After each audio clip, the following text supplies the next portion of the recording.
Assalamualaikum warahmatullahi wabarakatuh. Halo semua, kembali lagi di channel Raider Manhwa. Kali ini Mimin akan melanjutkan sebuah komik yang berjudul Sang Iblis Penguasa Mutlak. Dan apabila kalian masih bingung dengan alur ceritanya, kalian bisa cek deskripsi atau langsung saja menuju playlist yang ada di halaman channel ini untuk memulainya dari part 1. Tanpa basa-basi lebih jauh, mari kita masuk di part 66. Cerita dimulai saat mendengar Jiok dan juga Solha yang mengatakan kalau mereka akan menghancurkan asosiasi Flying Swallowtail sambil melancarkan serangannya secara bersamaan. Mereka mengatakan kalau merekalah yang akan menghancurkan mereka berdua. Namun salah satu dari mereka sangatlah terkejut ketika melihat Solha yang menangkap tangannya. Bahkan hanya dalam sekejap mata, bilah pedangnya langsung membelah kepalanya sendiri sehingga membuatnya langsung mati seketika. Kemudian dengan santainya Solha berkata, "Sekarang aku akan mengajarkan sesuatu yang sangat berguna kepada kalian." Dan di saat yang bersamaan, Jiok langsung menundukkan kepalanya ketika melihat anggota musuh yang mencoba untuk memecahkan kepalanya. Jiok berkata, "Ibuku mengatakan jika bertarung melawan musuh, maka kaki kalian harus lebih cepat daripada mata lawan."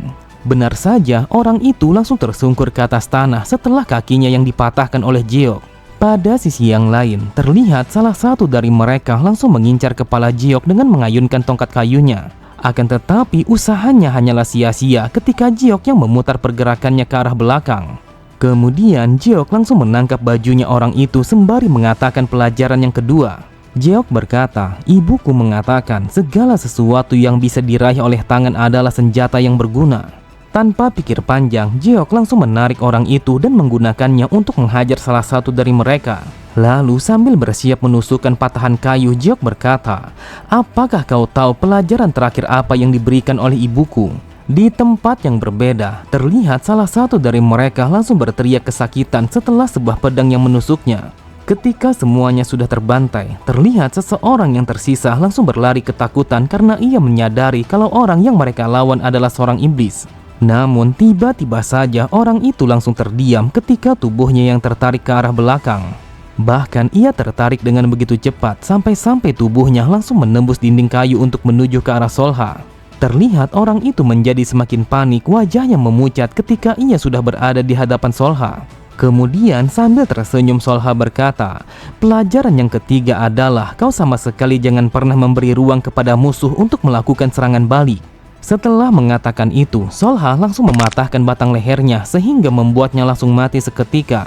Dengan tatapan mata yang tajam, Solha kembali berkata, "Itu adalah 3 pelajaran dasar yang aku ajarkan kepada anakku."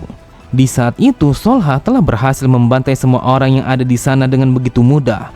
Bahkan ia membantai mereka semua meskipun tanpa harus menggunakan bilah pedangnya. Tepat di sampingnya, dengan suara yang terbata-bata, sang pemimpin berkata, "Aku mengakui kalau dirimu bisa melacak kami dengan sangat baik. Namun tetap saja kalau itu sudah terlambat." Terlihat Solha hanya tersenyum. Ia berkata, "Apakah kau sedang membicarakan burung pembawa pesan itu? Aku tahu sudah pasti kalau itu adalah sebuah laporan yang berusaha kau kirimkan kepada atasanmu." Mendengar itu, orang itu langsung menyipitkan kedua matanya. Ia sama sekali tidak menyangka kalau Solha sudah mengetahui rencananya. Sambil menginjak kepalanya, Solha berkata, "Karena dirimu sudah mengirim burung itu, maka akan lebih mudah untuk mengurusmu. Asal kau tahu, saat ini kau sama sekali tidak ada gunanya jika dibandingkan dengan burung itu. Jadi tidak ada alasan lagi untuk membiarkanmu tetap hidup." Sontak orang itu sangatlah terkejut. Ia sama sekali tidak menduga kalau Solha telah memiliki sebuah pemikiran yang setajam itu. Tanpa pikir panjang, Solha langsung menghancurkan kepalanya orang itu dengan cara menginjaknya. Solha berkata, "Aku akan pergi sekarang juga untuk mengikuti kemana perginya burung itu." Cerita berpindah pada peternakan asosiasi Flying Swallowtail. Setelah berhasil membunuh sebagian pasukan musuh, orang itu langsung mengucapkan rasa terima kasihnya kepada Jiok. Jiok berkata, "Untuk saat ini sebagian dari mereka telah pergi melarikan diri. Tetapi aku masih penasaran kemana sebenarnya mereka mau membawa kita. Dan juga apakah ini artinya kalau itu jauh lebih menyakitkan daripada kematian?"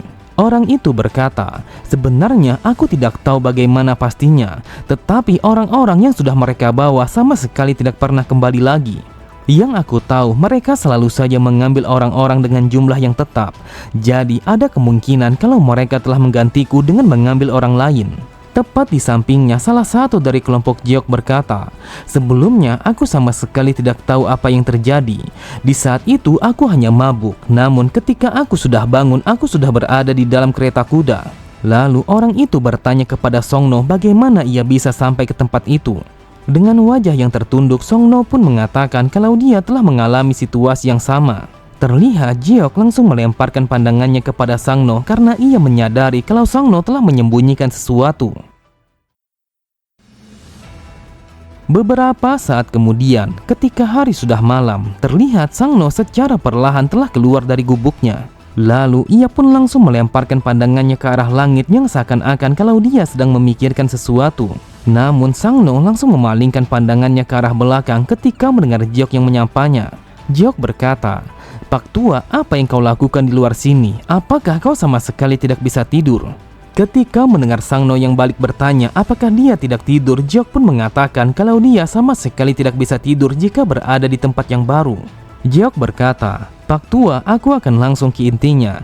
Aku rasa kalau dirimu sudah mengetahui tempat ini. Jadi, bisakah kau jelaskan semuanya kepadaku?" Setelah menarik nafas panjangnya, Songno berkata, "Aku rasa sepertinya sudah tidak perlu lagi untuk menyembunyikannya. Sebelumnya, aku adalah seorang pengumpul tanaman yang bersusah payah untuk bertahan hidup. Dan di saat itulah mereka muncul. Mereka selalu saja menyuruhku untuk mengumpulkan segala macam tanaman beracun yang sangat berbahaya. Tetapi aku berpikir kalau itu bukanlah digunakan untuk obat-obatan. Sebenarnya istriku sudah memohon kepadaku untuk menghentikan pekerjaan yang sangat kotor seperti itu. Tetapi setelah merasakan sejumlah uang yang sangat manis, aku pun mengabaikan peringatannya. Namun pada akhirnya istriku telah memilih untuk pergi meninggalkanku sembari membawa putraku satu-satunya. Setelah merasakan penyesalan yang begitu dalam, aku pun berusaha untuk mencari mereka berdua. Tetapi yang kutemukan hanyalah kabar kematian istriku yang disebabkan oleh penyakit. Bahkan aku sama sekali tidak tahu di mana putraku berada setelah kematian ibunya. Setelah kejadian itu, aku tidak lagi melakukan pekerjaan itu hanya untuk mencari di mana keberadaan putraku. Tetapi pada akhirnya aku berakhir di tempat yang seperti ini. Dengan mata yang berbinar, Songno melanjutkan kata-katanya. "Mungkin saja seseorang sepertiku memang tidak layak untuk hidup. Tetapi jika aku bisa pergi dari sini hidup-hidup, aku sangat ingin bertemu dengan putraku meskipun hanyalah satu kali." Mendengar itu, Jiok berkata, "Apapun yang terjadi, aku akan berusaha untuk mencari jalan keluar karena aku juga telah merindukan seseorang." Di saat itu yang dipikirkan oleh Jiok adalah Charyon. Meskipun ia percaya kalau Charyon masih aman, namun tetap saja ia merasakan rasa rindu yang sangatlah luar biasa. Jiok kembali berkata, "Sekarang aku bisa membayangkan apa yang ia lakukan saat ini.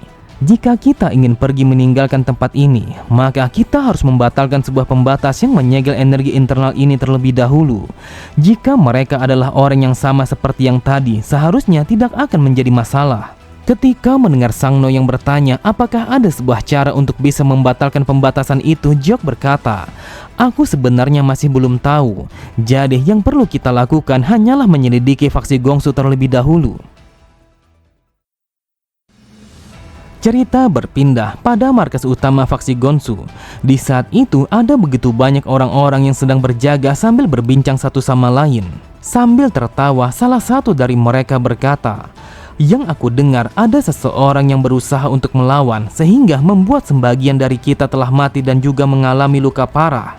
Jika kabar ini telah sampai kepada sang pemimpin faksi Gongsu, maka bisa dipastikan kalau kita akan dihukum." Tetapi aku tidak menduga kalau bajingan itu telah mengatakan nama aslinya, yaitu Jack Legion. Namun tanpa mereka sadari, terlihat Jiok langsung memukul salah satu dari mereka dengan menggunakan sebuah batu sehingga ia memuntahkan banyak darah. Dengan kesalnya ia berkata, "Dasar bajingan, entah mengapa kau memukul kepalaku dengan batu."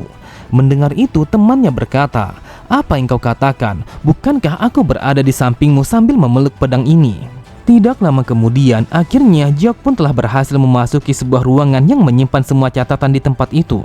Sambil memeriksa catatannya, Jiok berkata, "Aku bertanya-tanya entah mengapa mereka menyembunyikannya dengan begitu ketat." Tetapi sudah berapa lembar aku melihatnya, namun tetap saja aku sama sekali tidak menemukan sesuatu yang berguna. Dasar sialan, apa sebenarnya yang kalian lakukan? Di saat itu, beberapa buah nomor yang merupakan panggilan bagi para tahanan telah dicoret secara vertikal. Jadi bisa dikatakan kalau mereka sudah mati.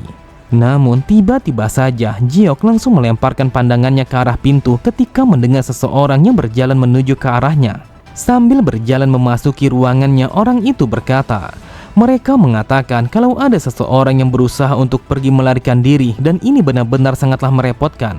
Tetapi bagaimanapun juga aku harus membereskan masalah ini sebelum diketahui oleh sang pemimpin. Akan tetapi orang itu langsung terdiam ketika melihat beberapa buah catatan telah tergeletak di atas meja. Sambil melemparkan pandangannya ke arah atas, ia berkata, apakah mungkin seseorang telah menyusup ke dalam sini sampai-sampai buku itu berada di atas meja? Ternyata dugaannya memanglah benar. Di saat itu ia menyadari kalau Jiok telah bersembunyi di atasnya sambil berpegang kepada balok kayu.